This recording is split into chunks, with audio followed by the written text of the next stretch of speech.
Très bien, merci.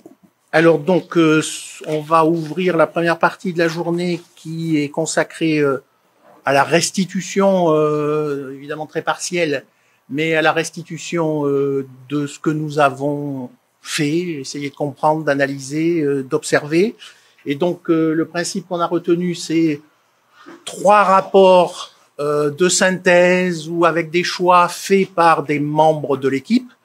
Mais évidemment, on voulait pas, et je pense que vous allez dire c'est bien de ne pas avoir fait ça, vous parler pendant toute la journée en disant voilà ce qu'on a fait, voilà ce qu'on a trouvé, voilà ce qu'on a pensé, etc., etc.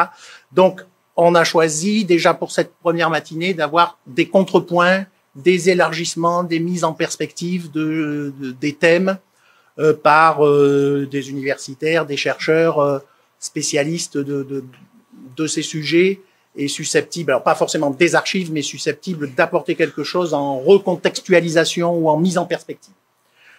Alors, pour ce qui est de usagers et politique des services, qui est donc le premier titre du premier rapport un peu de synthèse, de quoi s'agit-il? Ben, il s'agissait pour nous d'essayer de poser la question des publics de manière politique.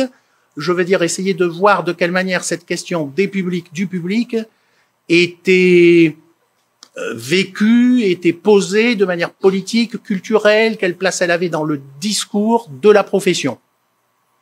Donc pour ça, on a fait plusieurs choses, mais principalement, vous allez voir tout à l'heure une diapo, mais principalement, on a étudié donc les projets scientifiques, culturels et éducatifs.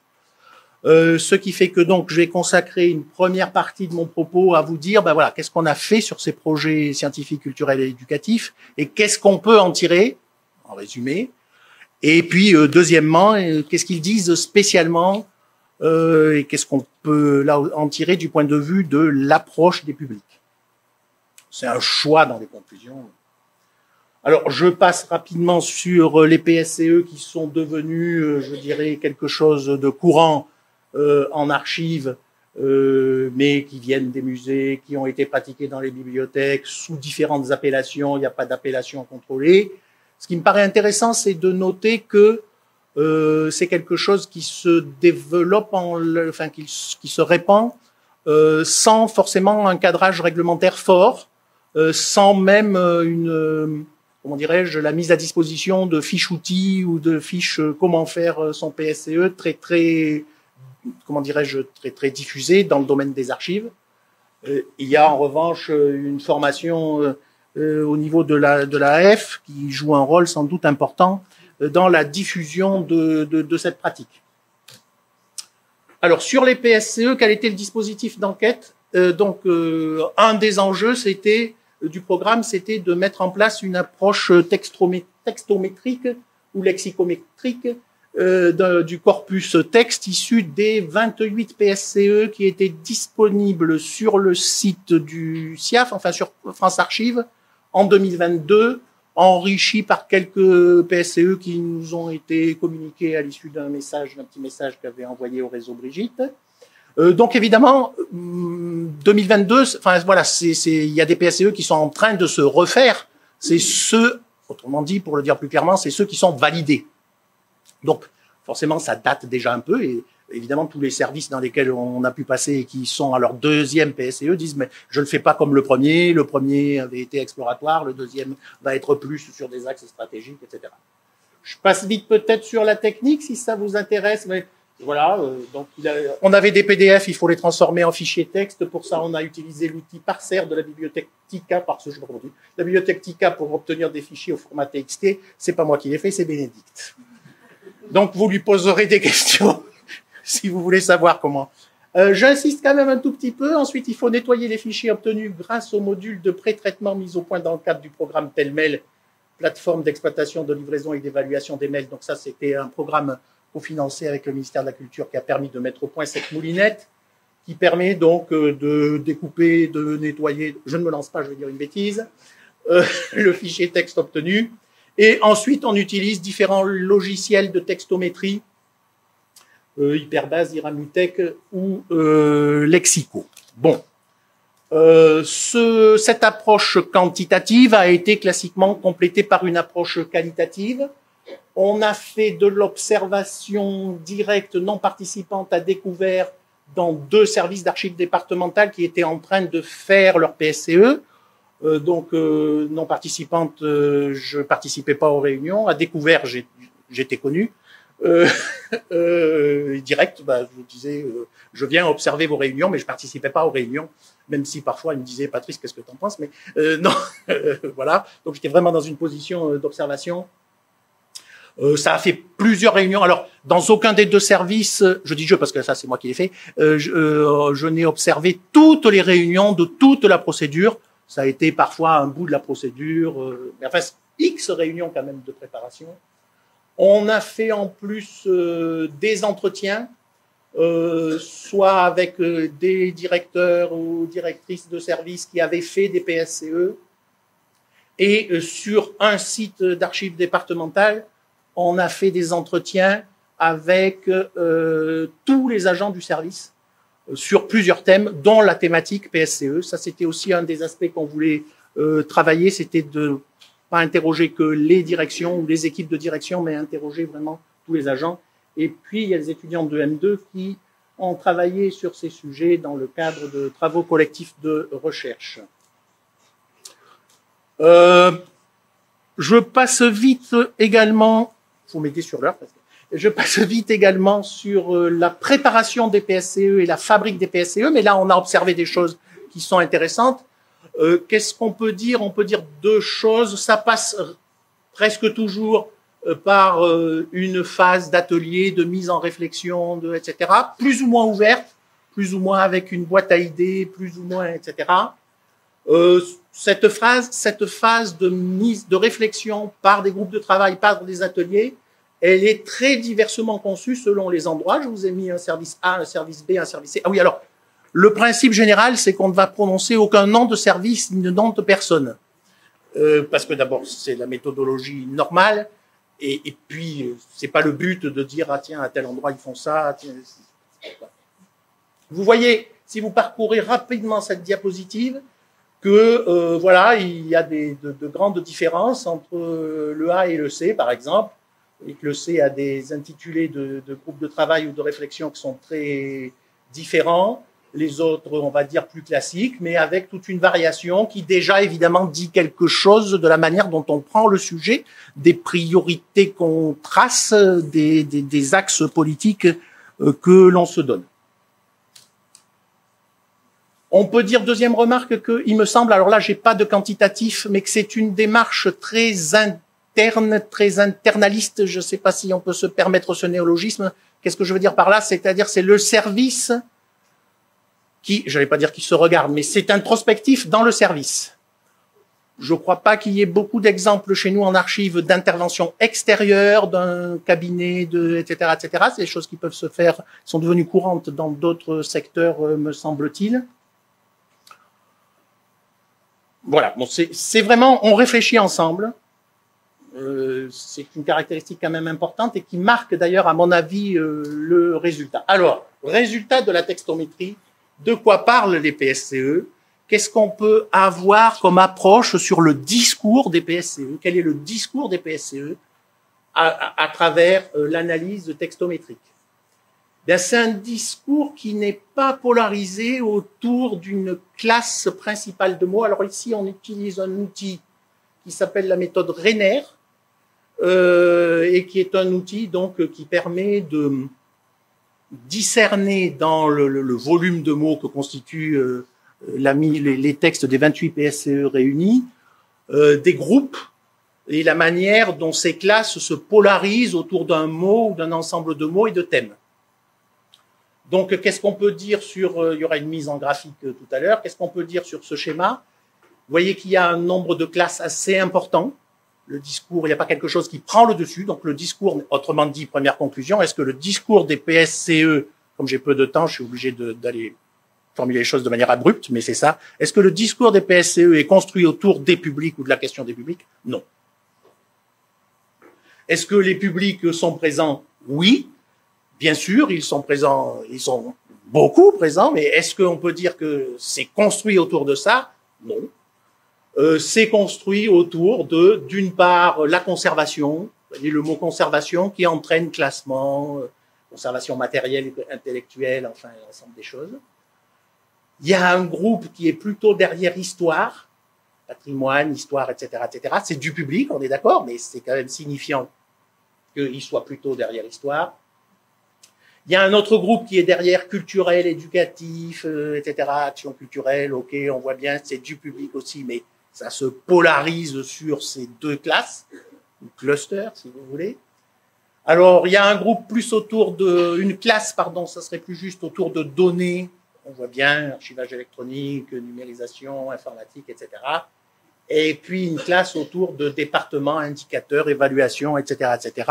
Et ça, c'est toute la partie PSE comment dirais-je, d'insertion dans les politiques départementales.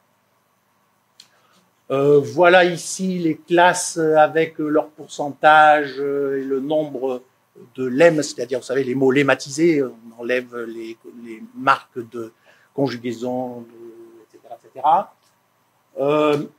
Voilà ici donc l'analyse factorielle des correspondances et donc la projection de forme sur une forme, je dirais, graphique. Vous retrouvez culturel, histoire, conservation, département, etc. Et la manière dont ça s'organise et dont ça s'interpénètre ou dont c'est, disons, étanche l'un à l'autre.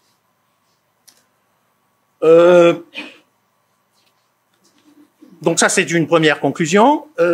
Si on regarde avec un autre outil, Iramutech, la classe culturelle, vous voyez à nouveau qu'on a cette impression d'éclatement et de faible polarisation. Dans culturel, on a scientifique, départemental, éducatif, un peu de territoire, un peu d'action culturelle, un peu de patrimoine, un peu de public. Voilà, donc on n'est pas dans quelque chose de très affirmé.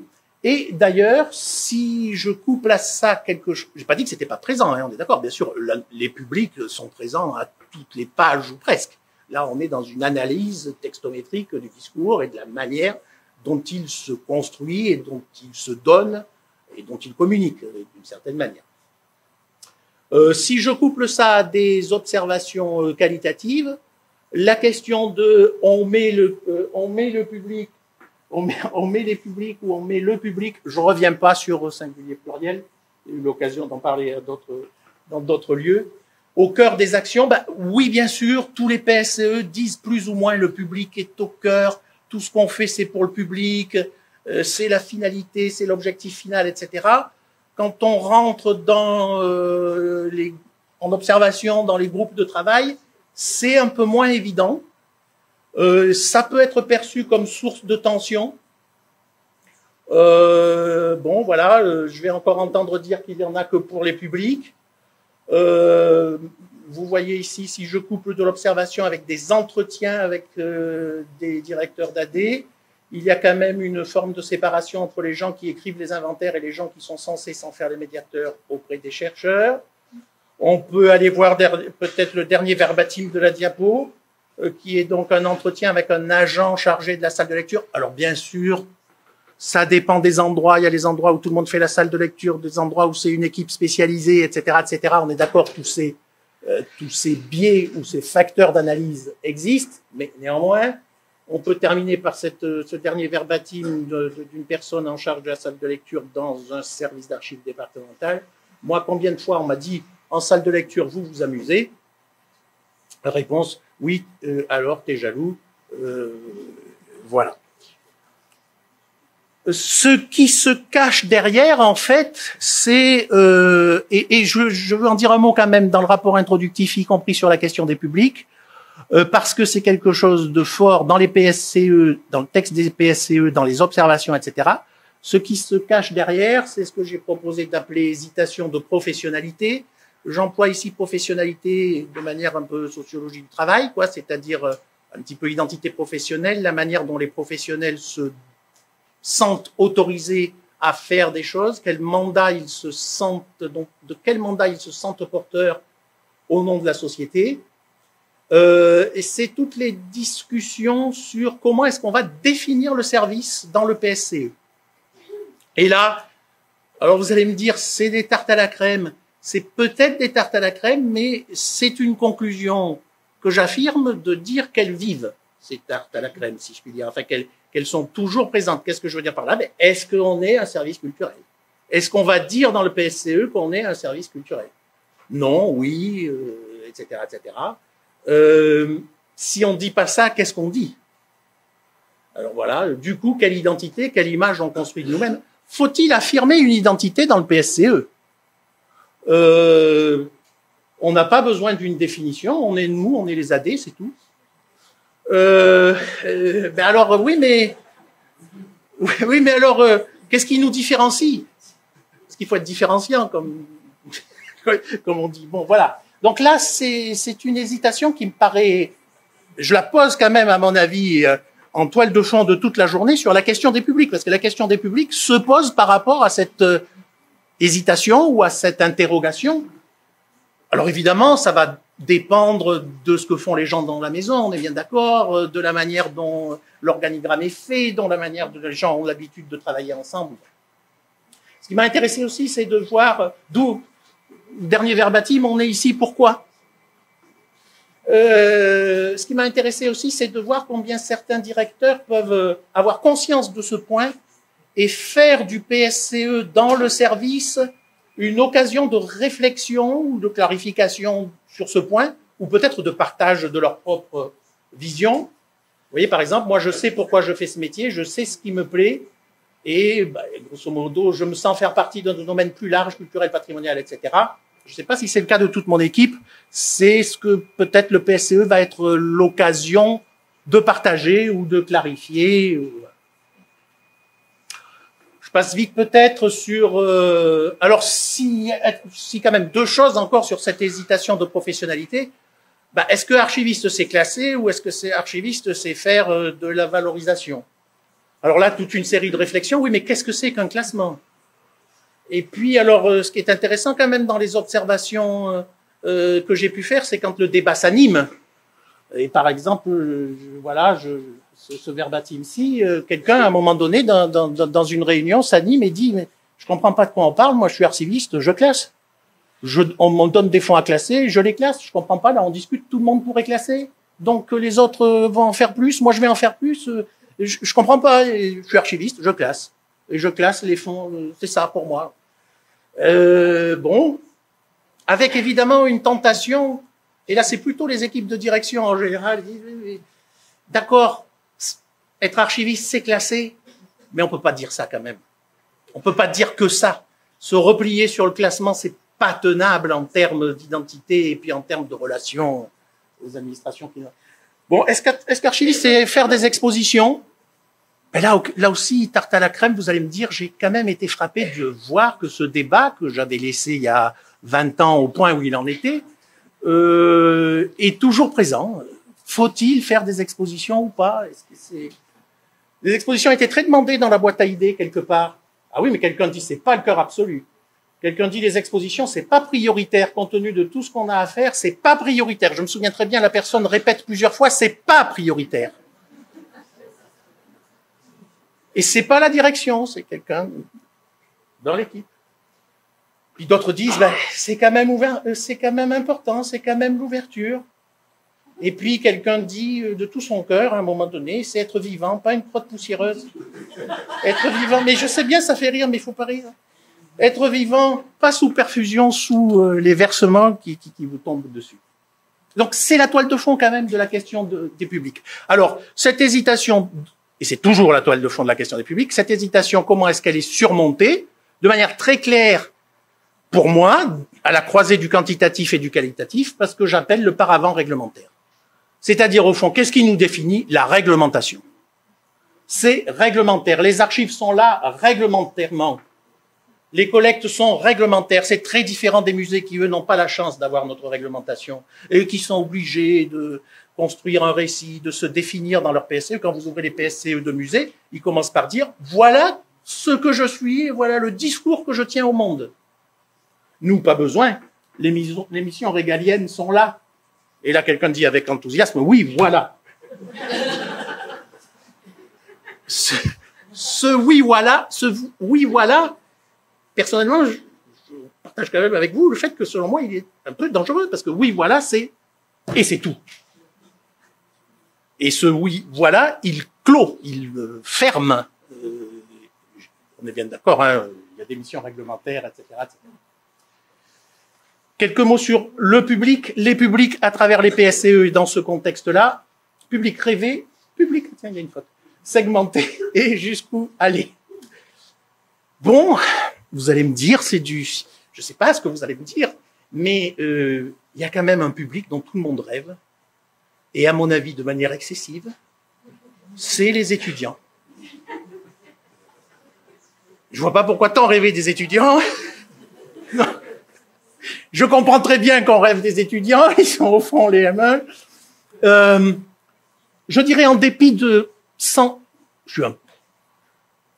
vraiment d'analyse sur ce que sont devenues les universités, les études d'histoire à l'université, l'histoire locale, etc., etc., on passe beaucoup de temps dans les réunions et on écrit des fiches actions dans les PSCE pour faire revenir les étudiants.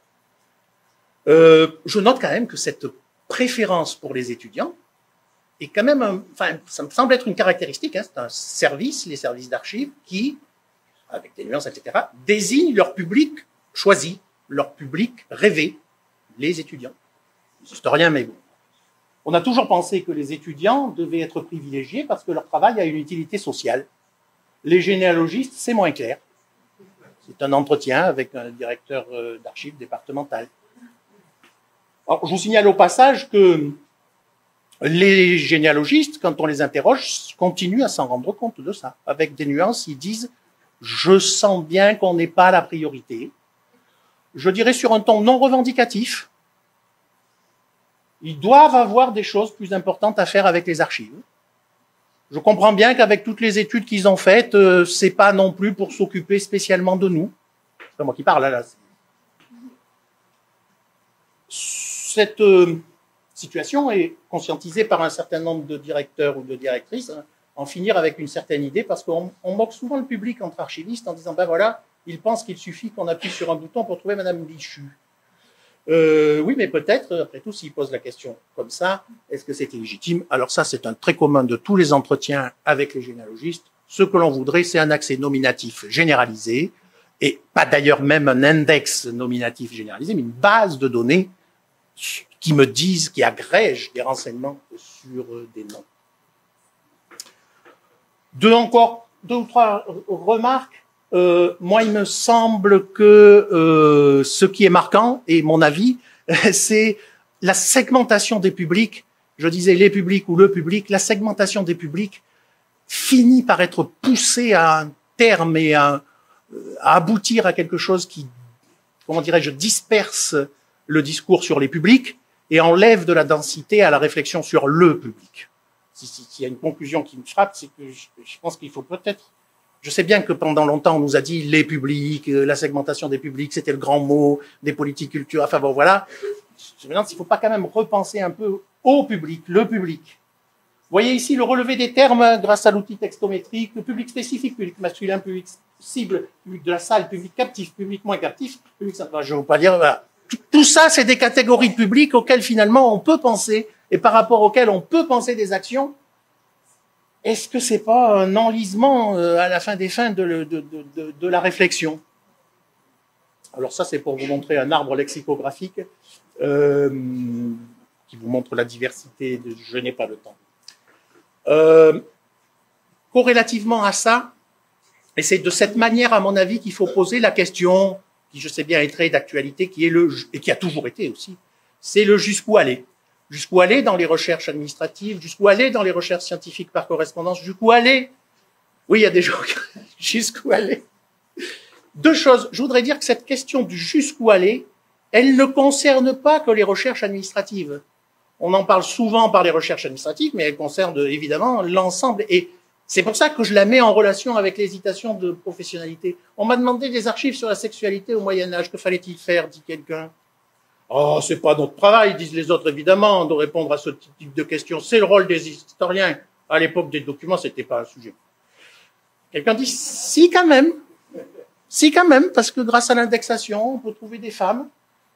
Des hommes aussi, oui. Bon, bref. Il y a un vrai malaise en salle de lecture sur les recherches administratives. Au bout de 4 heures, on leur dit d'écrire. J'ai pas du tout cherché d'effet comique. Hein. Troisième point, ce jusqu'où aller. Et là, je dirais qu'il y a un peu une césure entre les équipes de direction et les personnels. Les équipes de direction ont tendance à cadrer et à dire il y a des limites. C'est normal. Le personnel, on peut pas, enfin voilà, on a des ressources humaines limitées, etc., etc. Les agents ont tendance quand même globalement à faire un sujet de fierté professionnelle de la qualité de la réponse. Et ça, c'est très fort, parce que vouloir réguler ça, c'est s'en prendre à leur identité professionnelle, à ce qu'ils jugent être important, à ce qu'ils sentent comme un mandat que leur donne la société, y compris avec ce que j'appelle la tentation de l'automandat, c'est-à-dire la tentation parfois d'aller plus loin, effectivement, sans doute, et de se donner d'ailleurs des mandats, parce que la vie en salle de lecture le fait venir naturellement, mais du genre, par exemple, renseigner plus que les administrations elles-mêmes. Parce qu'évidemment, il y a une vraie fierté à dire « j'en sais plus que les services administratifs eux-mêmes ». Les services fiscaux, ils se sont tellement réorganisés qu'ils savent même plus où sont leurs documents. Nos archives, on le sait. Donc, quelque part, là, on va plus vers France Service, si je puis dire, ou médiateur de la République. Mais cette dimension existe. Eh bien, bonjour à tous et à toutes.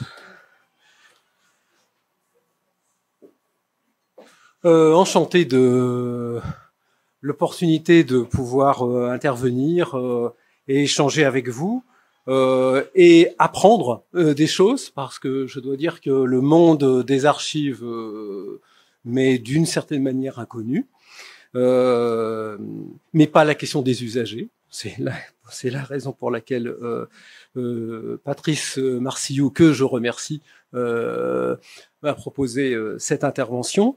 Et tout à fait alléché par toutes les questions et thématiques qui sont soulevées par le rapport qui vient d'être évoqué. Je suis sociologue. Je suis sociologue du travail.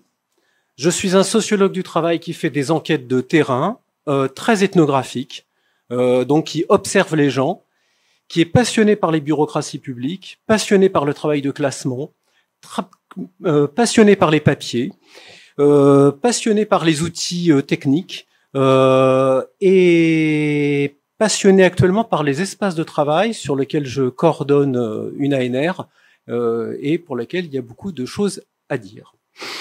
Alors, tout ça pour vous dire quoi ? Pour dire peut-être la première chose, c'est que la question des usagers, si on regardait l'ensemble des administrations ou l'ensemble des services publics, c'est vraiment une question longue, une question lancinante. Et j'évoque ici un vieux rapport public qui est probablement un des premiers à avoir posé centralement la question des usagers. Et les termes sont importants, Patrice Marcillou vient de nous le dire, mais on n'a pas toujours parlé du public en termes d'usagers. Il y a d'autres termes comme administrés, par exemple, qui sont intervenus. Ici, le rapport Sapin de 1983, qui est commandé par la gauche qui vient d'arriver au pouvoir et qui s'intéresse sur la question de la transformation des rapports de l'administration aux usagers, en se posant la question de savoir s'il n'y a pas à réfléchir sur des droits à définir pour les usagers, au même titre qu'il y a des droits à définir pour les consommateurs.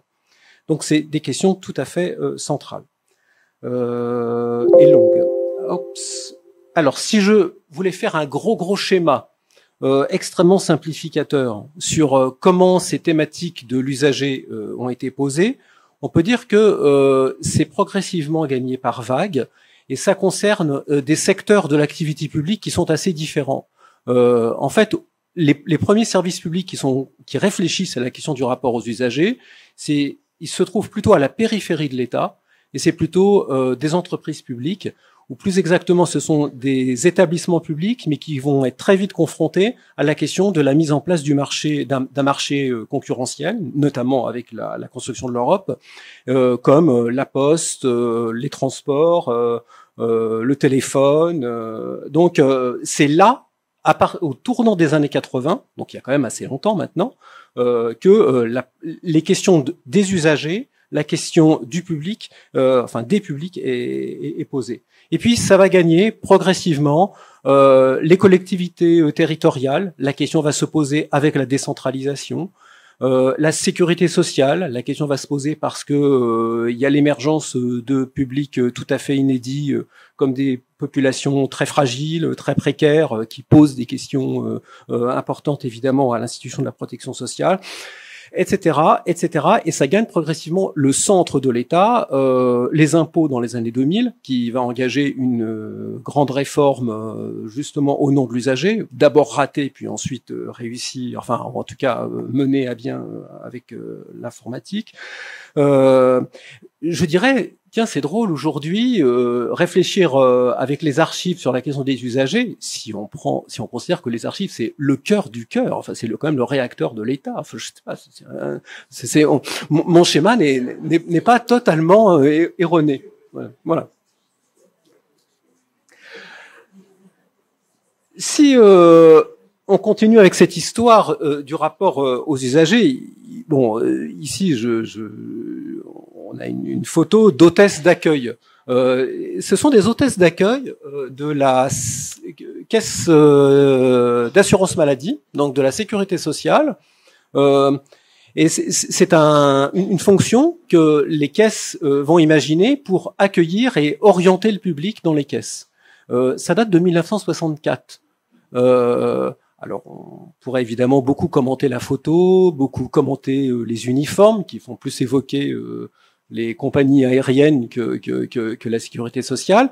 On est dans une institution qui se veut moderne, qui se veut à la pointe de ce qui se fait dans les services publics, qui est une administration qui gère des milliers et des milliers de personnes, enfin je veux dire c'est une administration de masse, qui est confrontée à cette époque, bon, ça ne cessera, mais à un public en croissance, en nombre, qui n'arrête pas d'augmenter, et en même temps l'impossibilité de pouvoir imaginer de plus en plus de caisses partout sur le territoire. Donc il y a un enjeu là d'orientation et d'accueil qui est tout à fait majeur. Faut se rappeler aussi qu'à cette époque,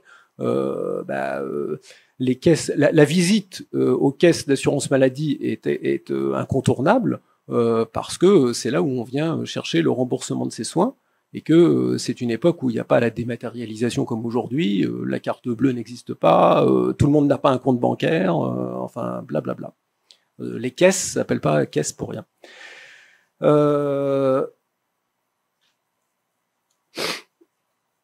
Tout ça pour dire que derrière des questions comme la question des usagers ou la question des publics qui a été évoquée, il y a une longue histoire.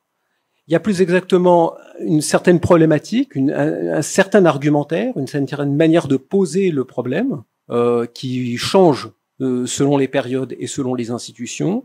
Il y a des actions concrètes qui sont menées, qui elles aussi varient. Et puis, il y a des critiques ou des limites qui sont posées, bien sûr, à la façon dont cette question du rapport au public est posée. Et ce que je voudrais donc juste faire avec vous pour le temps qui reste, c'est évoquer quelques figures ou quelle grande problématique s'est posée sur cette question du rapport à l'usager. Une autre manière de vous poser la question et d'échanger par rapport aux questions qui ont été posées, c'est de quels usagers parlons-nous?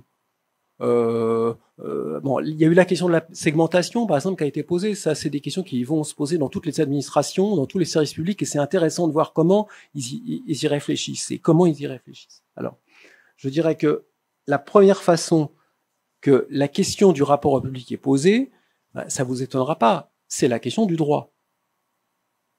Donc forcément, la première figure d'un usager qui est pensée, c'est la question de quel droit le doter. Comment penser le droit des usagers. Le droit des usagers dans une relation à l'administration qui est potentiellement, qui est asymétrique, et donc la question de le protéger de l'arbitraire, lui garantir un accès à l'information, lui garantir un droit de contestation, un droit de recours.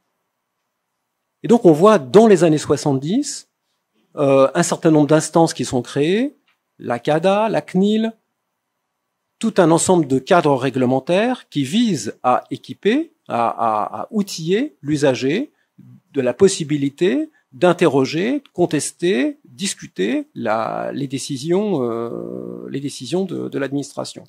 Alors, je ne vais pas rentrer dans les détails de cette histoire, c'est évidemment une histoire longue, c'est une histoire un petit peu compliquée, mais enfin, en tout cas, là, ici, sur la fraise de la diapositive, vous voyez quelques éléments. Voilà, depuis la création du médiateur de la République en 73, jusqu'au défendeur des droits. Enfin, on pourrait continuer parce que c'est une histoire sans fin. En tout cas, cette question des droits est évidemment une question tout à fait centrale. Donc ici, je donne quelques éléments là pour alimenter un peu cette figure de l'usager. Penser comme un citoyen. Hein, penser l'information, le protéger de l'arbitraire, les actions concrètes que j'ai pu évoquer, et puis des critiques qui sont adressées à cette manière de penser au public, qui est de dire mais c'est très abstrait, ça fait l'impasse sur la capacité des personnes à effectivement mobiliser les droits, parce que on a des publics qui sont forcément très différents, qui ont des capacités inégales, bref. C'est discuté. La deuxième figure du public qui apparaît de manière assez disjointe de ce que je viens d'évoquer, c'est le public comme partenaire. C'est la figure de la participation. L'argumentaire ici, il est très différent. Il est de dire que pour pouvoir concevoir une politique publique, pour pouvoir penser les transformations d'une organisation, ce serait bien qu'à un moment donné, les usagers aient droit à la parole et puissent dire quelque chose. Ce serait même bien qu'à un certain moment, les usagers puissent participer d'une certaine manière. Voilà. Alors, on pourrait évoquer deux histoires. La première histoire, c'est l'histoire la plus ancienne, c'est l'histoire du paritarisme. Il y a des institutions qui ont pensé, alors pour le coup, il y a très longtemps, pas d'encapsuler, je sais pas comment dire, d'avoir des représentants des usagers et donc un système d'élection où les représentants des usagers participent aux décisions touchant à l'organisation. Pensons à la sécurité sociale que j'ai évoquée tout à l'heure. Ce qui fonde la sécurité sociale, c'est une fiction juridique, mais enfin qui va donner lieu à des élections, etc. C'est la gestion par les intéressés. Et donc il y a l'idée que avec le paritarisme, et donc des assurés sociaux élus et représentés, l'institution va être organisée. Bon, on pourrait discuter si savoir si ça a marché ou pas, mais l'agriculture, ça va être la même chose. Hein, il va y avoir ce modèle de cogestion qui va apparaître. On pourrait donner d'autres exemples. L'électricité, c'est aussi une question qui s'est posée. Bon, enfin bref, c'est l'histoire longue du paritarisme, mais qu'il faut évoquer. C'est une manière pour les usagers d'apparaître. Une autre manière de participer, c'est pour les usagers d'apparaître dans ces cas de figure-là, c'est à travers des représentations dans des procédures de consultation. On pense au conseil de quartier, on pense aux consultations des habitants par les assemblées locales dans les collectivités territoriales. La loi Kouchner en 2002 sur les associations de malades dans les établissements hospitaliers ou médico-sociaux. Voyez, donc on a parlé de démocratie de proximité, on a parlé de démocratie sanitaire. Donc il y a toute cette figure ici qui repose sur des procédures de consultation beaucoup plus courtes, beaucoup plus mais en tout cas qui sont instituées et qui réfléchissent à la capacité qu'ont des usagers représentés à participer au fonctionnement des organisations. Bon, après c'est une figure qui est également critiquée, donc qui a ses propres limites.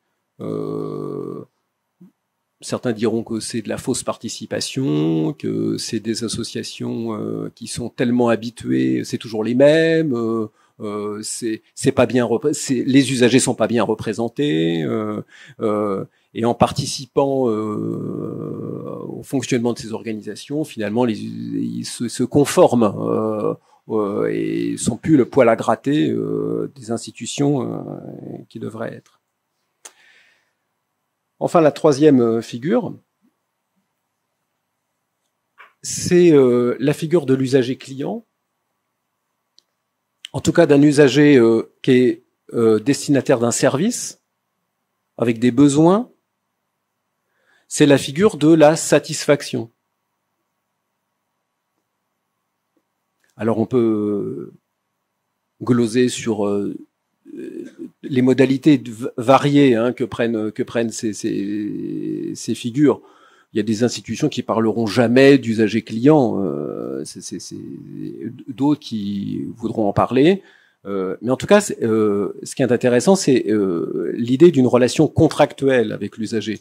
L'idée que la relation qui se dessine entre l'administration et l'usager est une relation de service.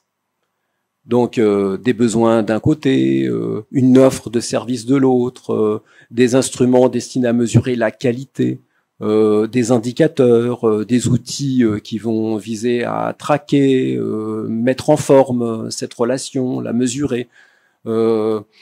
L'importance des notions d'expérience utilisateur ou d'expérience client, on voit bien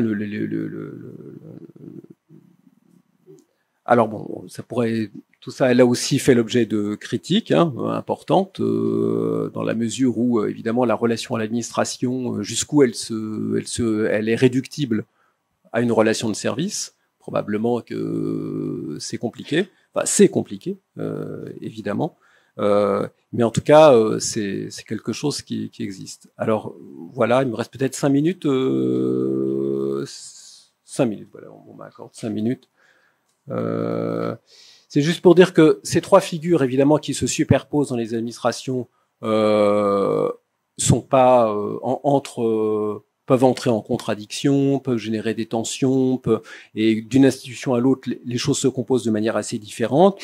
Je voudrais donner juste trois images, en quelque sorte, de tensions ou de points de difficulté où la question des usagers se pose.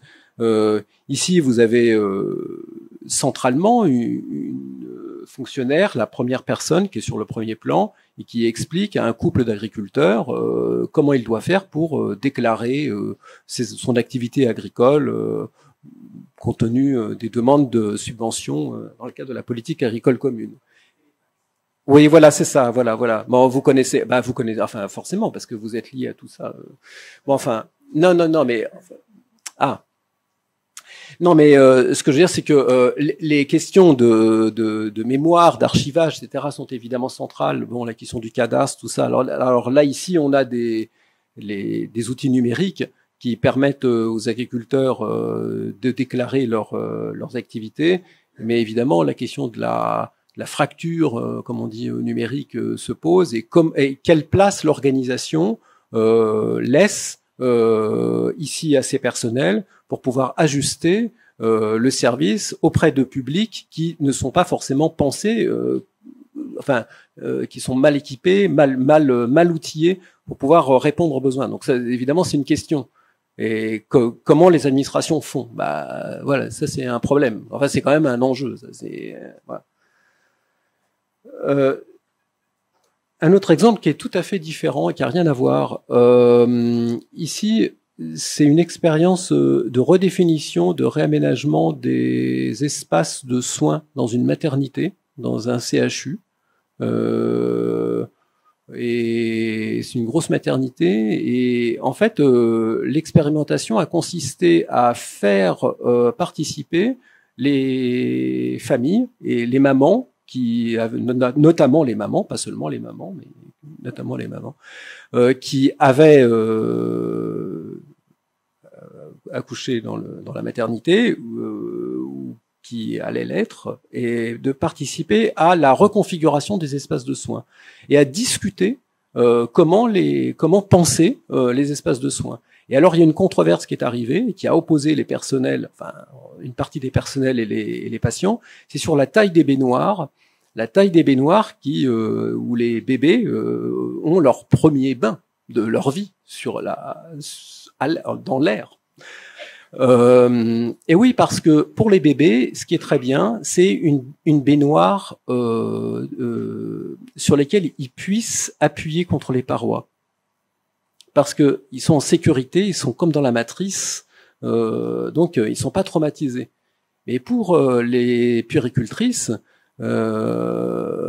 ça c'est bien quand on a un bébé à s'occuper, mais quand on en a des séries de dizaines, ça devient très long et très compliqué à manipuler. Vous voyez, et donc c'est ce que montre la photo. Alors jusqu'où s'intéresser aux usagers, jusqu'où les penser, et qui est usagé finalement? Les mamans ou les professionnels? Voilà, ça c'est une tension qui s'est posée.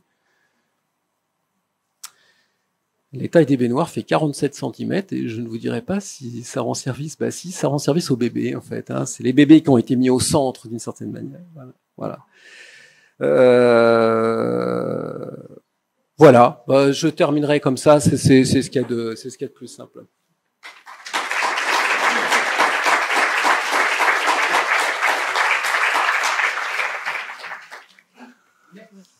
Bonjour, Violaine Tissier-Lenénaon, je travaille aux archives municipales de Rennes. C'était plus une question pour Monsieur Marcillou, mais ça rejoint la figure de l'usager participatif. Je me suis demandé si dans les exemples que vous avez eu des PSC, vous avez eu des exemples de PSC où l'usager a été consulté. Oui. Et j'aurais juste voulu savoir si vous pouvez nous en dire 2 mots. Ça m'intéresse. Alors, on n'a pas vraiment travaillé sur... alors, est-ce qu'il y a des exemples? J'ai pas de quantitatif.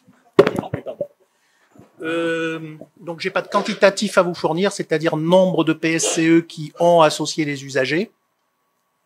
On en a donc un exemple sur lequel on a un peu travaillé, mais sur d'autres questions aussi dans ce service. Bon, donc ça, à mon avis, c'est quelque chose qui demeure rare sur le PSCE parce que moi, j'ai plutôt senti quelque chose d'introspectif presque. Là, il y avait une batterie d'outils de participation, questionnaires en salle de lecture. C'était riche quand même. Entretien avec des représentants d'associations considérées comme partenaires, donc à la fois sociétés historiques locales, sociétés de généalogistes, sociétés avec lesquelles, enfin voilà, on peut dire des associations partenaires. Et il y avait aussi des entretiens du côté de certains nombre de partenaires administratifs à l'Éducation nationale, dans mon souvenir, et une autre administration, je crois, Bénédicte devrait le savoir, mais participation des usagers à un PSCE, je viens de dire ce qui s'est fait dans l'exemple qu'on a vu, mais entretien avec des fonctionnaires de l'Éducation nationale, et puis une autre administration, je crois. Mais voilà quel était le dispositif.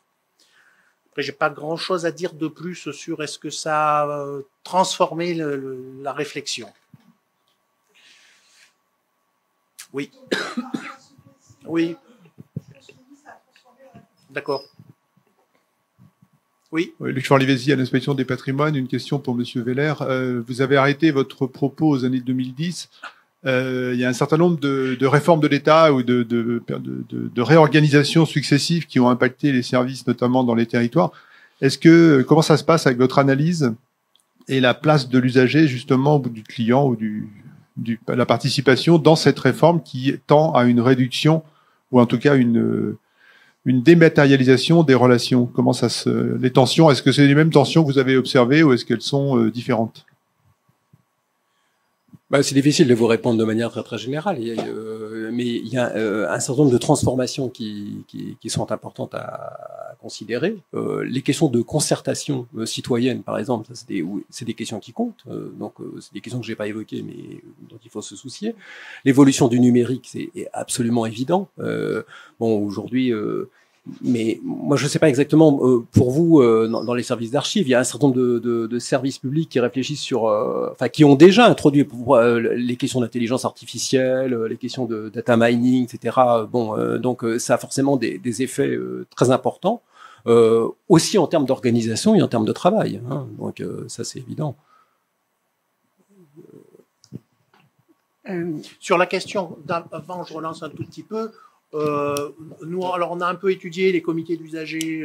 C'est pas la question sur la participation au PSCE, mais c'est quand même la question de la participation des usagers, de la démocratie de l'usager, etc.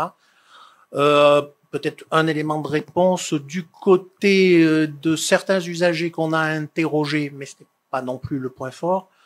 Il y avait une attente plutôt du côté de la participation et de la possibilité de se faire entendre sur des points très concrets et très experts, presque, si on peut dire. Par exemple, la priorisation dans les campagnes de numérisation. Peut-être. Alors, on rencontre des gens qui sont d'ailleurs des experts, hein, parce que j'ai rencontré quelqu'un qui m'a dit « Ah ben oui, moi j'ai été membre d'un comité d'usagers à l'hôpital, enfin, etc. etc. J'y attache beaucoup d'importance. Si les archives faisaient quelque chose, j'irais. » D'autres disent « Oh non, j'en vois pas trop d'importance. » Enfin, c'est varié, mais c'est plutôt sur des aspects comme ça, je dirais, très de priorisation et très précis. Oui.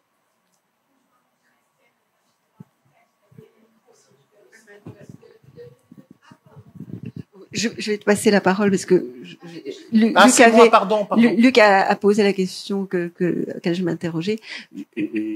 C'était très intéressant et ça me renvoie à l'expérience que j'ai eue sur une autre enquête sociologique d'être comme ça le huron que des sociologues viennent observer, ce qui est une expérience parfois un petit peu désagréable au bout du compte. Et c'est vrai que les verbatims que vous mettez en avant, l'expérience que j'en ai eue, c'est que c'est parfois très réducteur en réalité et évidemment sorti du contexte. Et donc je pense que, enfin, vos deux présentations ont montré aussi que au-delà de, enfin, ces enquêtes sociologiques, d'observation, de sortie de verbatim, sont intéressantes aussi parce qu'elles doivent montrer la complexité en réalité des enjeux, des tensions. Et je vous remercie de ce que vous avez présenté. Où il n'y a pas des bons, des méchants, des bonnes solutions, des mauvaises, pas de jugement de valeur qui n'en sont pas, mais en fait qui en sont quand même un peu. Mais en réalité, des tensions humaines qui s'exercent, qui sont complexes, des enjeux complexes. Et bon, c'est intéressant de montrer qu'il n'y a pas une bonne solution, mais en réalité, beaucoup de questions qu'on se pose en tant que fonctionnaire, parce qu'on veut bien faire. Et j'ai beaucoup apprécié ce que vous disiez sur la fierté professionnelle, qui est quelque chose qui nous porte tous. Donc voilà, je vais être trop longue, donc je passe le micro. Oui, bonjour, Amandine Mestienne des Archives départementales du Pas-de-Calais. C'était pour rebondir sur la remarque de Monsieur Marciou, qui justement spécifiait que les usagers avaient des demandes très précises, notamment en numérisation de fonds. Donc pour aller jusqu'au bout de cette démarche, je me demandais... Bon, bien sûr, dans ces cas-là, on leur fait prendre en compte. Il y a une prise de conscience des moyens justement pour numériser certains fonds. Et pour aller jusqu'au bout de cette démarche, au niveau de l'indexation du bouton magique pour trouver Madame Michi, est-ce que justement il y a un engouement pour ça? Est-ce qu'ils se sentent prêts eux-mêmes à participer? Justement, on rejoint aussi la notion de participation des usagers pour nous aider justement à mettre en ligne des fonds et leur apporter ce fameux bouton magique pour qu'ils puissent retrouver. Est-ce qu'il y a... Alors, je sais que certains services ont déjà mis en place des systèmes d'indexation, notamment ça a été le cas pendant les commémorations 14-18 avec Grand Mémorial. Mais au-delà de ça, il y a des fonds gigantesques comme l'état civil, les notaires, ce genre de choses. Est-ce que vous avez des retours? Est-ce que vous avez pris la température auprès des usagers? Qu'en est-il à ce niveau-là? L'engouement pour participer à des lieux de participation ou pour oui, voilà, pour ouais. indexer justement les fonds mis en ligne, puisque certains fonds peuvent amener à des recherches fastidieuses, même numérisées. Un premier élément ou non, Bénédicte, vas-y si tu veux. En fait, je vais peut-être dire quelque chose d'un peu bizarre, mais c'est presque plus la question, puisque les travaux en termes de reconnaissance d'écriture manuscrite, d'extraction d'entités nommées, donc tout ce qui est sur l'application d'intelligence artificielle aux documents manuscrits, rendent presque cette question-là aujourd'hui à la limite de l'obsolescence, parce que dans 10 ans, oui. on va être sur d'autres technologies. Oui, c'est juste que nous, pour l'instant, on l'a pas encore cette non, technologie-là. Voilà, c'est ça. On l'a pas. On est encore aux petites mains. Je l'entends, mais enfin voilà, c'est quand même un premier élément de réponse parce qu'il faut quand même se projeter dans oui, cette. Oui, c'est vrai. Voilà. Il y a juste un deuxième élément de réponse que je voulais donner, c'était l'exemple de la NARA, de la National Archives and Records Administration aux États-Unis, qui propose une base de données nominative en ligne. On appuie sur un bouton et Madame Michu sort. Donc c'est aussi une volonté, une mise en voilà, des services d'avoir envie d'aller vers ça ou pas. Alors. Oui, puis je trouve que ça crée aussi une relation avec l'usager qui n'est pas unilatérale. Quelque part, on ne leur propose pas juste, je ne vais pas dire un service, mais il y a aussi un retour de leur part et un engagement qui permet justement de créer une relation particulière aussi avec l'usager. Après, il y a eu un très bon rapport de l'inspection il y a 2 ans. L'inspection ne m'écoute pas, mais il y a eu un très bon rapport de l'inspection il y a 2 ans. Je m'interrogeais sur la question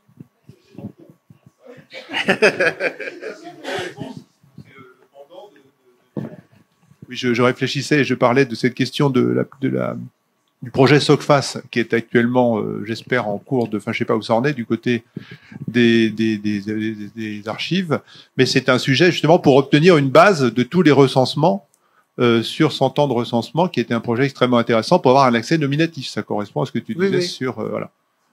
Mais la réponse, le rapport sur la participation est en ligne et le guide juridique aussi.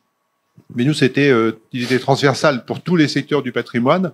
Et la question de se poser beaucoup du côté des musées, notamment, par rapport aux questions de société qui sont bien plus importantes, ou en tout cas débattues au sein des musées qu'elles ne le sont au sein des services d'archives, à tort, à mon avis, pour une partie des sujets. Ok, oui. Une dernière question. Ah oui, merci. Pour toi, oui, Patrice, en t'écoutant, j'ai beaucoup ri sur le public rêvé des étudiants, parce que moi, je me souviens qu'au début, quand j'étais aux archives de la Somme, il y avait beaucoup d'étudiants, et en fait, c'était pas tellement le rêve, quoi. C'était compliqué, les publics d'étudiants, ils bloquaient des places, enfin voilà, je me souviens. Donc voilà. Moi, ma question, c'était, est-ce que tu as identifié quand même dans ces réflexions autour des publics la crainte de l'absence de public? Je m'explique. Les archives, on est quand même toujours les petits poussés. Quand on est en archives communales et qu'on est comparé au musée, bon bah forcément, voilà, quantitativement, on est vraiment toujours le parent pauvre. En département, les départements peut-être sont moins attentifs à ça encore qu'eux. Et on sait qu'on a eu quand même une baisse considérable de la fréquentation de nos salles de lecture, qui a conduit à restreindre les horaires d'ouverture dans beaucoup de services. Alors c'est vrai que la masse des recherches par correspondance peut, en partie compenser et la fréquentation du site internet.